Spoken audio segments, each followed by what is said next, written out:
হাদিসে আছে উম্মুল মুমিনিন বলে, আল্লাহর নবী আকাশের তারা যেমন আমরা গুনতে পারবো না, আপনার সাহাবীদের কেউ আছে যার আমল গোনা যাবে না? নবীজি বললেন, হ্যাঁ, ফেরেশতারাও আমল গুনতে পারবো না, এরকম একজন আছে। আল্লাহু আকবার। উম্মুল মুমিনিন আয়েশা মনে করছেন আমল তো বেশি আবু বকরের, কারণ আবু বকরের আমলের অভাব নেই, মনে হয় আবু বকরের নাম বলবে। তো নবীজি বললেন আছে। উম্মুল মুমিনিন বললেন নাম কি? তো আল্লাহর রাসূল বলেন ওমর। হযরত আয়েশা সিদ্দিকা বলেন, আব্বা আবু বকরের কি দশা, উনি না, উনি এরকম না? তো আল্লাহর রাসূল বললেন,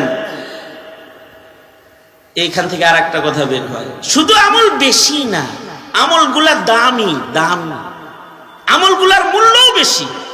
তাদের একে তো আমলের সংখ্যা বেশি, আবার আমলের মূল্য বেশি তাদের আমলের। আল্লাহর রাসূল বলেন, আমার আবু বকরের কথা নিয়ে বলো।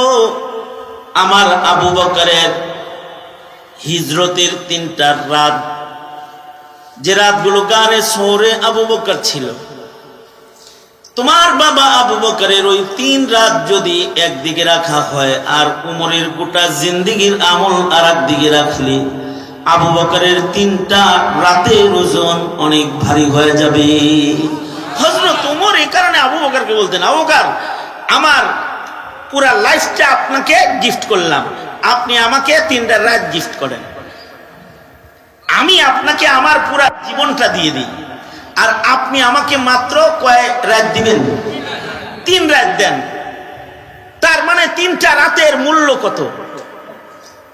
তার মানে ওনাদের জীবনের 3টা রাতের অনেক মূল্য, আমাদের 90 বছরেরও মূল্য নেই।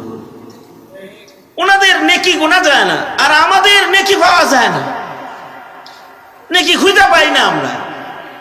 গুনার সংখ্যা বেশি, নেকির সংখ্যা কম।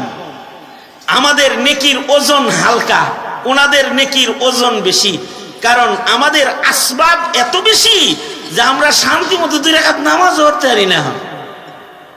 ওই যে পকেটে আছে মোবাইল, একটা থাকলে তো ভালোই হইতো, একজনের পকেটে 3টা করে আছে।